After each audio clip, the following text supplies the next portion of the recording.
Yo, Bakaya Loco no Yalo, et oui, on se retrouve pour discuter de la véritable puissance de Garp. Oui, un grand débat qui fait polémique sur internet. Vous l'aurez compris, est-ce que Garp, le héros national de la marine, est une fraude ou pas? Quel niveau il a? Et les amis, je vais vous exposer ma théorie, puisque je ne détiens pas la vérité absolue. Il se peut qu'il y ait d'autres vidéastes sur internet qui aient raison par rapport à moi. Mais je me permets quand même d'exposer ma théorie. Voilà, vous validerez ou pas en commentaire. Mais voilà, je rappelle que je ne suis pas un spécialiste sur One Piece. Donc n'hésitons pas à partager ensemble les amis. Et exposons nos arguments et essayons de nous contredire. Donc déjà moi, je vous dis clairement, pour moi, Garp, il a le niveau entre commandant et Yonko. Pour moi, il est au-dessus d'un commandant, mais il est niveau en dessous d'un Yonko. Pourquoi je dis ça? Parce que je rappelle ce qui s'est passé à Marineford, évidemment. C'est que pour sauver Ace, c'est ça le but de cet arc, c'est ça le but de Luffy. On se rappelle qu'à un moment donné, Marco est arrivé pour sauver directement Ace et Garp il est intervenu, il lui a foutu une patate et Marco il est tombé et après finito, on l'a plus vu par la suite au niveau de la guerre. Pourquoi? Plus précisément, qu'est-ce que ça raconte? Parce que moi je ne vais pas me baser sur des faits comme vous le savez, je vais me baser sur le scénario, sur le côté artistique. Qu'est-ce qu'a voulu raconter l'auteur à ce moment-là? Alors je rappelle qu'à ce moment précis, et pourquoi? Dans quel but? Au niveau de la puissance, évidemment. C'est pour vous montrer que Garp est supérieur à un amiral, déjà, de base. Ce n'est pas un amiral classique, il est au-dessus. Pourquoi je dis ça? Parce que voilà ce qu'a voulu faire l'auteur. C'est que Luffy, pour pouvoir sauver Ace dans cet arc de Marineford, il a rencontré plusieurs obstacles. Et au fur et à mesure qu'il a rencontré ces obstacles, c'était de plus en plus dur. Et je rappelle ce qui s'est passé. Alors, en gros, tu as Luffy qui avançait. Barbe Blanche a dit à ses commandants, à toute son armée, protégez Luffy. Et en fonction de tous les obstacles qu'il a rencontrés, il y a toujours eu un commandant ou quelqu'un qui s'est sacrifié pour faire avancer Luffy. Mais ce qu'on constate, c'est que au fur et à mesure du temps où Luffy avançait, c'était de plus en plus dur. Parce qu'au début, il a rencontré Mihawk, Mihawk extrêmement puissant, mais à ce moment-là, qui est arrivé, Vista, il est arrivé, tchac, il est venu rivaliser. Donc, il a permis à Luffy d'avancer. Donc ensuite, Luffy a continué à avancer. Donc il a rencontré plus compliqué après. Il a rencontré les amiraux. Bon, on reviendra sur Mihawk, hein, c'est un cas particulier, évidemment, une vidéo exprès pour ça. Mais ensuite, il s'est confronté aux amiraux. Donc, il y a eu Aokiji. Aokiji, du coup, il y a eu Jaws qui est arrivé pour ne rivaliser avec lui, pour permettre à Luffy d'avancer. Kizaru, lui, c'est Marco. Marco s'est opposé à lui pour permettre à Luffy d'avancer. Donc là, forcément, Akainu, il était là. Il y a Barbe Blanche qui est arrivé pour s'opposer à lui. On verra aussi que, vous voyez bien que Barbe Blanche va continuer à avancer ensuite. Hein. Pardon. Effectivement, Barbe Blanche, c'est pas que Akainu, il y avait vraiment tout le monde. Hein. Tout le monde était contre lui. Il faut rappeler que, voilà. Donc, il y avait même Kizaru et tout, parce que, voilà, c'est quand même le Yonko, l'homme à abattre. Mais c'est aussi pour permettre à Luffy d'avancer. Et après avoir franchi cet obstacle, il est arrivé devant Garp. Et là, qu'est-ce que ça raconte? C'est Marco, le meilleur commandant, qui est égal au niveau de Kizaru, donc un amiral normal, classique, on va dire. Il s'est fait neutraliser par Garp en un coup de poing. Qu'est-ce que ça veut raconter? Ça veut dire que là, Luffy se confronte à un obstacle supérieur à un niveau d'un amiral.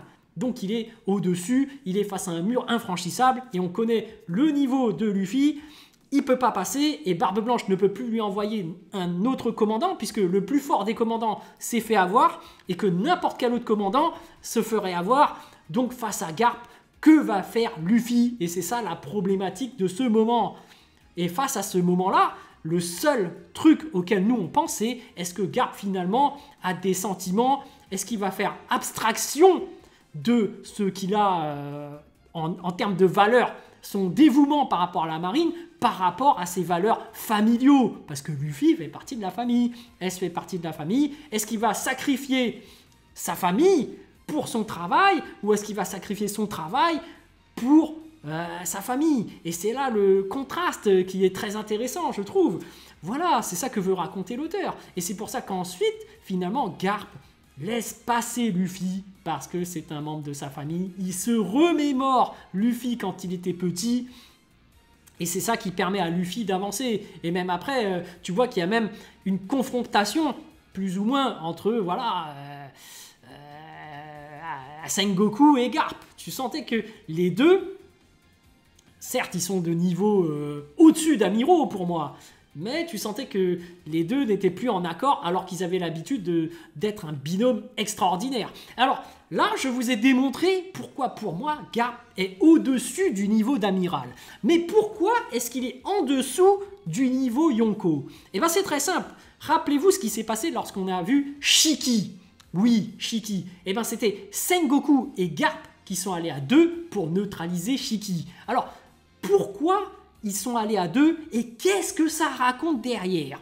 Parce que on sait que voilà, Sengoku et Garp sont les grands dirigeants de la marine. C'est vraiment les plus forts, ils sont au-dessus des amiraux pour moi, c'est vraiment ceux qui sont à la tête de la marine à ce moment précis. Mais alors pourquoi ils y vont à deux? Parce que ce que veut, à mon avis simplement, ce que veut nous raconter l'auteur, c'est que c'est pas seulement Sengoku ou seulement Garp qui fait la notoriété de la marine, qui fait que la paix règne au niveau de la marine et dans le monde, du fait de la marine. C'est la complicité des deux, c'est le travail d'équipe des deux, c'est la dualité des deux. Donc, ce qui fait que l'esprit d'équipe des deux, ce qui fait qu'ils arrivent à neutraliser Shiki, ce qui fait qu'ils arrivent à neutraliser un Yonko, c'est lorsqu'ils sont tous les deux en phase, qui sont en parfaite symbiose, qui sont en parfaite... voilà, c'est cette dualité qui fait qu'ils peuvent atteindre le niveau Yonko et même le surpasser, puisque finalement, ils battent Shiki. Mais individuellement, ils n'en sont pas capables.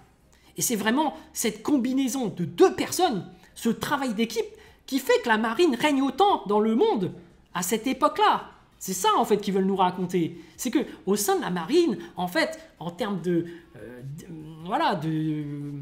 dirigeance, c'est Garp et Sengoku. C'est les deux, en fait. Donc, il ne faut pas prendre la puissance individuelle de chacun, mais il faut prendre les deux en même temps. Et c'est ça qui fait que, pour moi, la marine, en globalité, a, en gros, la puissance d'un Yonko. C'est parce que tu as les trois amiraux qui sont, pour moi, l'équivalent des trois premiers commandants d'un Yonko. Hein. Voilà. Par exemple, Marco, Jose.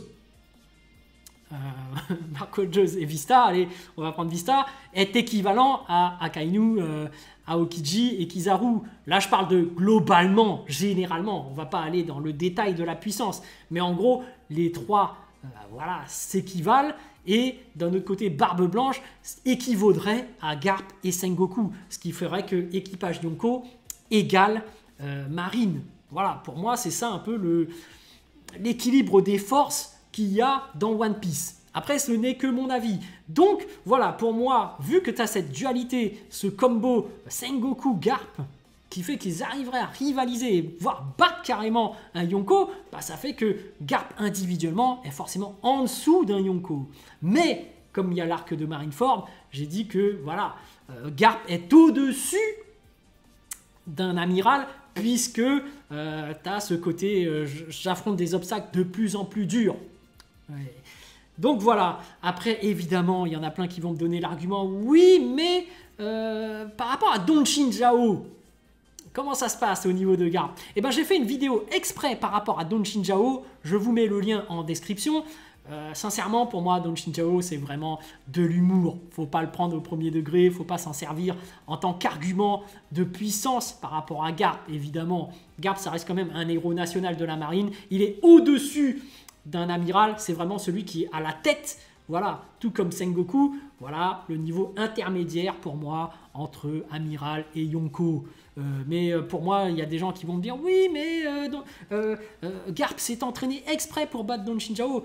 C'est un entraînement quotidien, c'est comique, il casse des montagnes. C'est comme si je vous disais oui, mais regardez, Luffy pour s'entraîner, il fait le grand écart entre deux montagnes, tu vois. C'est un truc comique, mais c'est pour s'amuser, tu vois. Là, c'est drôle. Garp, il casse des montagnes, c'est pour rigoler, tu vois. C'est le gag d'Oda sur sa narration, son storytelling.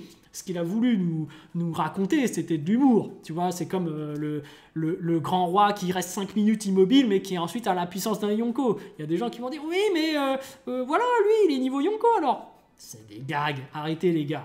Donc j'ai donné plus de précision à ce niveau par rapport à Don Chinchao, mais voilà, pour moi, Garp, je le rappelle, a un niveau intermédiaire entre Yonko et Amiral. Après, il se peut que je me trompe, évidemment, ce n'est que mon avis. Je n'ai pas forcément regardé les vidéos des autres, donc je ne sais pas ce que eux en pensent, mais je vois qu'ils en débattent vite fait en titre de vidéo, etc.